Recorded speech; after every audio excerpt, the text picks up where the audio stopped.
Under the Abandoned Well, Part 2. The knocking on the door echoed, growing more intense as if it wanted to shatter into pieces. Who or what was behind that door? Half curious to explore, half terrified, I stood there, torn between curiosity and fear of the unknown. What should I do in this situation? My heart felt like it was about to burst into pieces, every drop of sweat soaking through my clothes, every muscle tensed, like a balloon ready to explode. Quickly, I grabbed the blanket and wrapped myself tightly, leaving only my head exposed. My limbs trembled uncontrollably, and my mind drifted back to the eerie face I saw under the well. After a moment, the knocking subsided, but the sense of dread only intensified, crawling from my limbs to the top of my head. Tonight was truly terrifying. As in every night, mist descended from the Dye Mountain. The dark space was silent, as if enveloped in a blanket of thick fog. Looking out the window, all I could see was a dense white mist.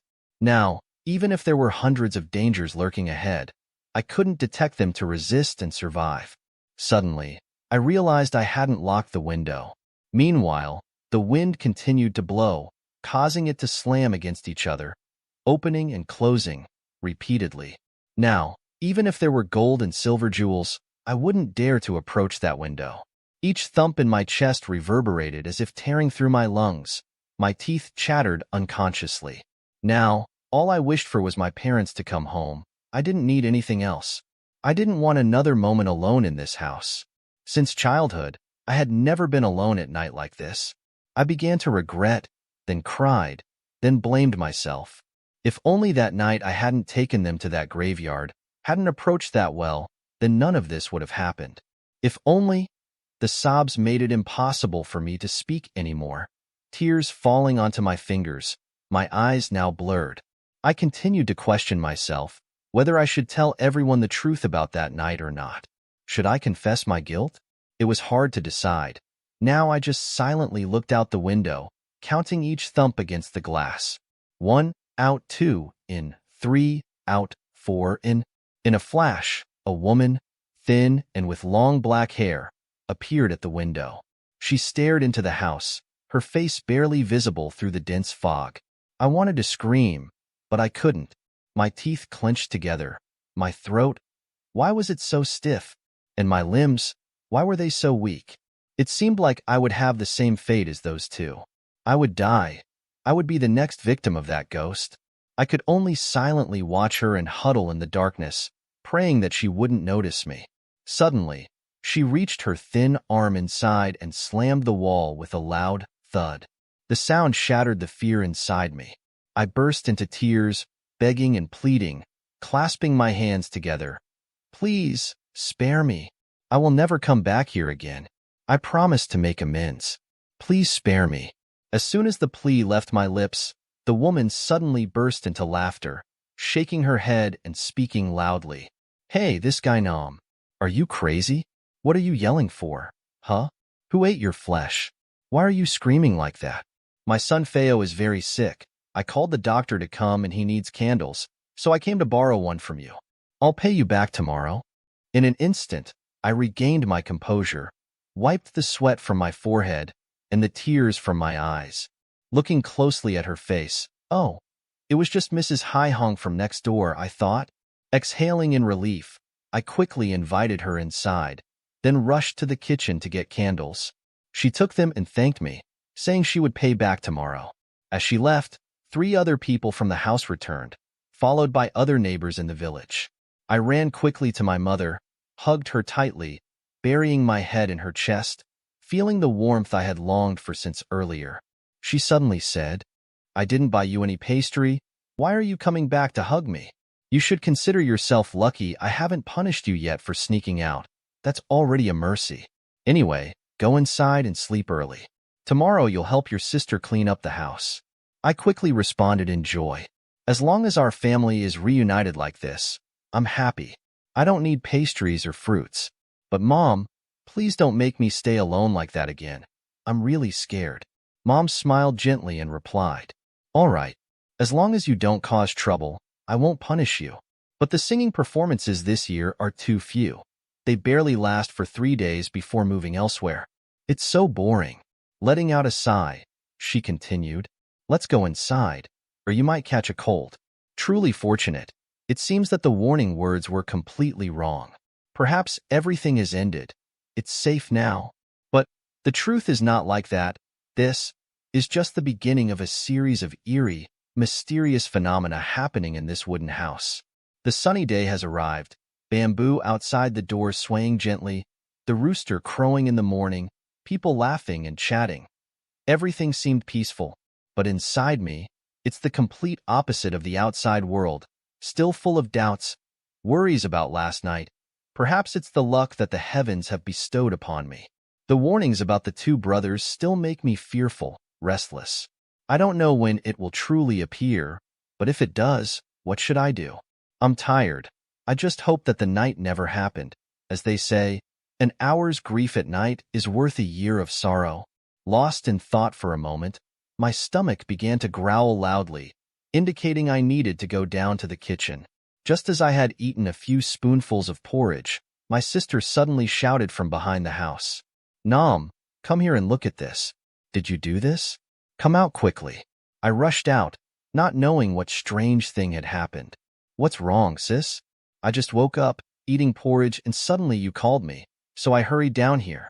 My sister grumbled. Did you see this? The water that Dad brought from the river home is almost half gone. How could it be enough for this week? And the water dipper is broken into pieces. Pausing for a moment, she continued, You were the only one at home last night. If it wasn't you, who else could have done it? Suddenly being blamed, I got annoyed and retorted loudly, You need evidence to accuse someone. If I had caused trouble, my clothes would be wet, and last night was freezing. I wouldn't be foolish enough to go out and mess with the water. I also know how hard Dad works to get water for us, so I wouldn't dare to cause any trouble. Meanwhile, my sister was still angry. If it wasn't you, then who did it? You blaming the ghost? The demon? Hearing her mention the ghost, I shivered and waved my hand. Stop it, sis. Ask Mom. I don't know anything about it. As soon as she heard that, she quickly ran to ask Mom. Mom, the water in the dipper is only half now? I asked Nom, but he said he didn't know. And you? Did you use water last night? Mom, fanning herself while wearing a hat, replied. What are you talking about? I didn't use any water last night. After coming home, your father and I went straight to bed until morning. Did we go out at all? My sister turned to look at us, then said, Then why did the water disappear? Did it evaporate? Or was it done by ghosts and demons?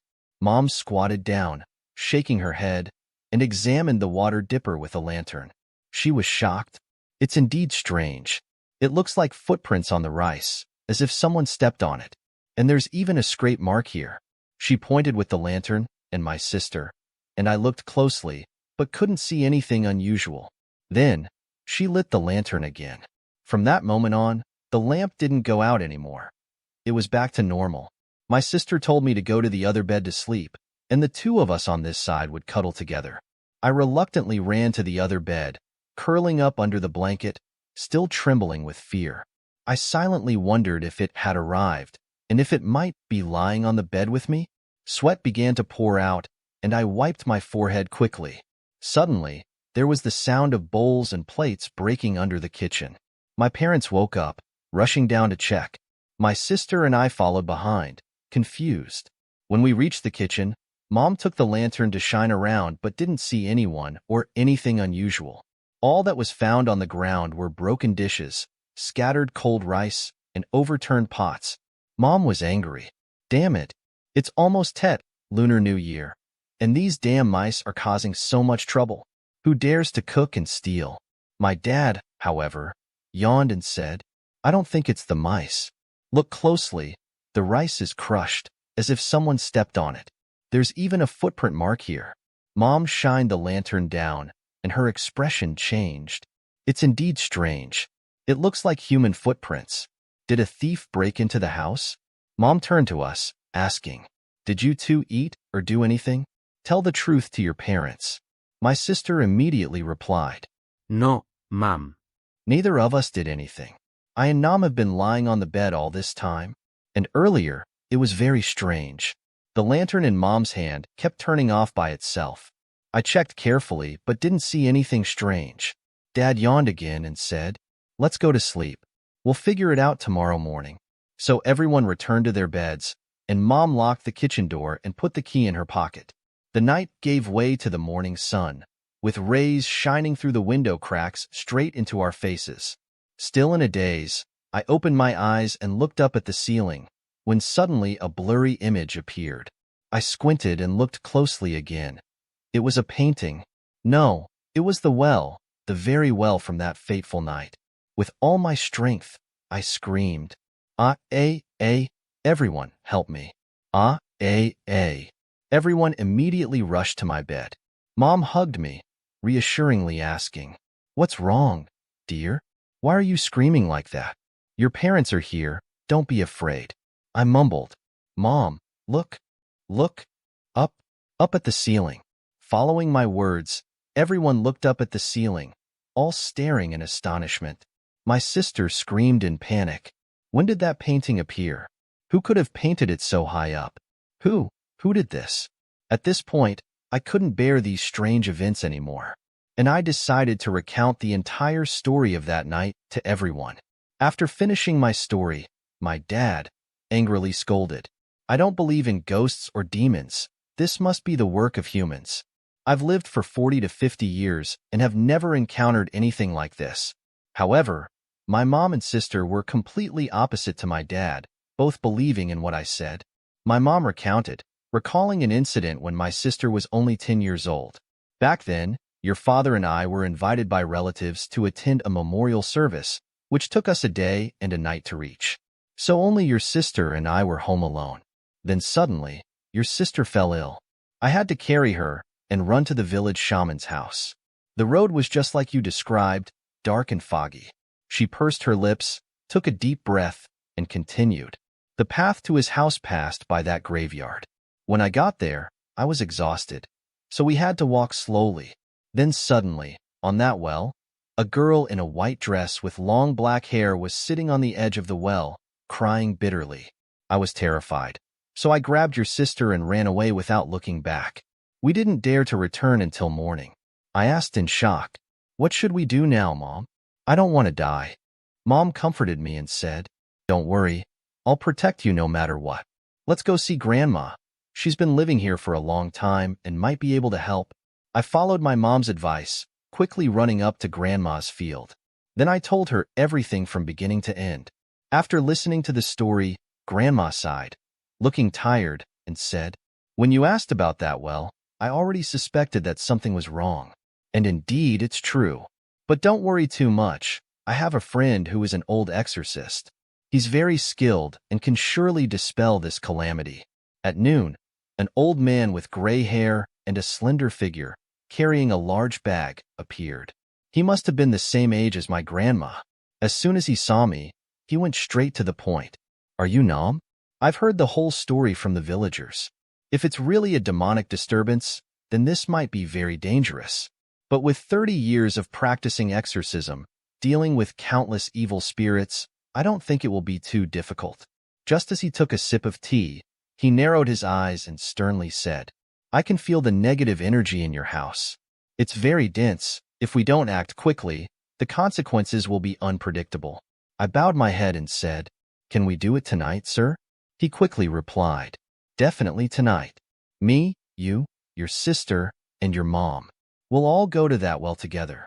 Asterisk, asterisk, asterisk.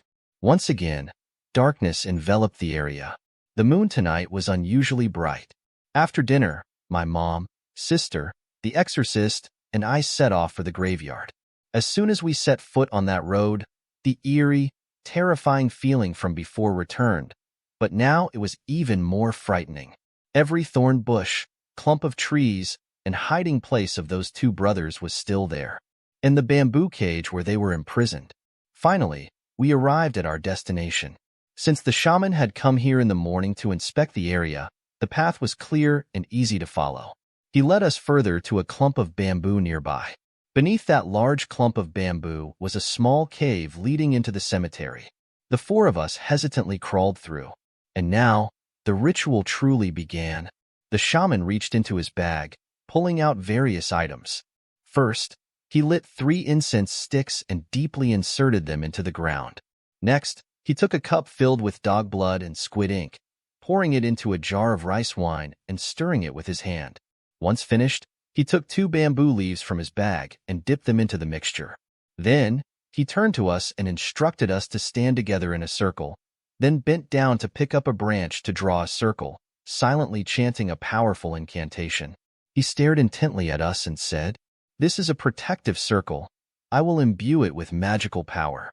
The evil spirits will not be able to harm you within the circle, unless they manage to escape from it.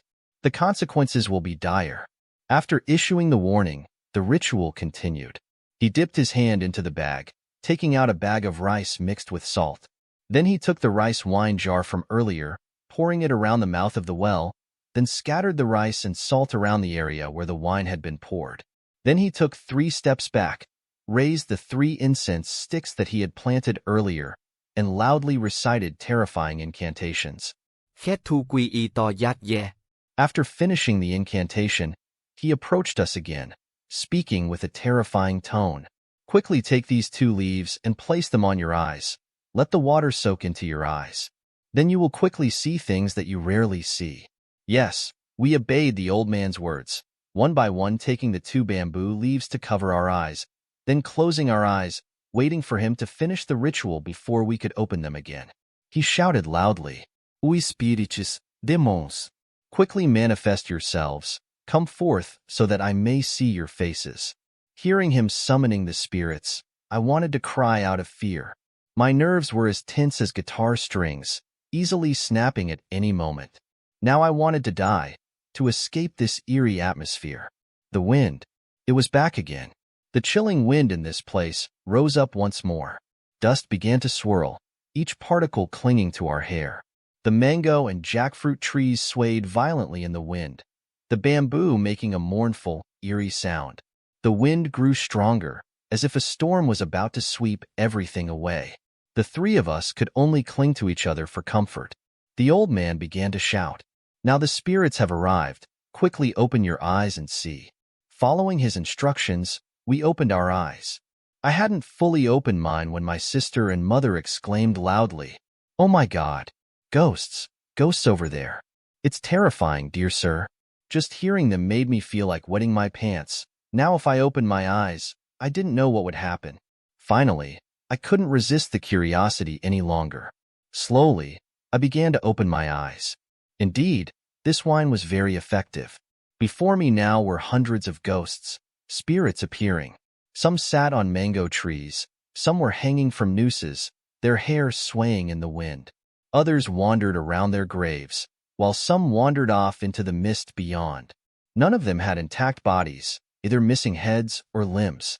Before I could fully regain my senses, the old man shouted again, "O evil spirit, female demon, you who dwell in the depths of this well, quickly come forth so that I may see your face." Quickly, the spirits around us seemed to hear his threat. They all retreated into their graves to hide, and a few others flew off into the distant bamboo. Then, from the well, began to emit eerie, horrifying sounds. Following those sounds, a woman emerged from the well. Her hands reached out to cling to the well's edge, her body soaked. And then, that face again, it was her.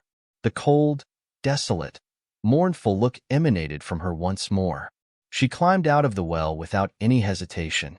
The exorcist began his interrogation. "Are you the spirit who haunted this boy's house?" She remained silent for a moment. Then suddenly, she walked around the well, then sat down. The exorcist, shouting again, "Is it true?" She began to raise her strange face, then answered quickly, "Yes."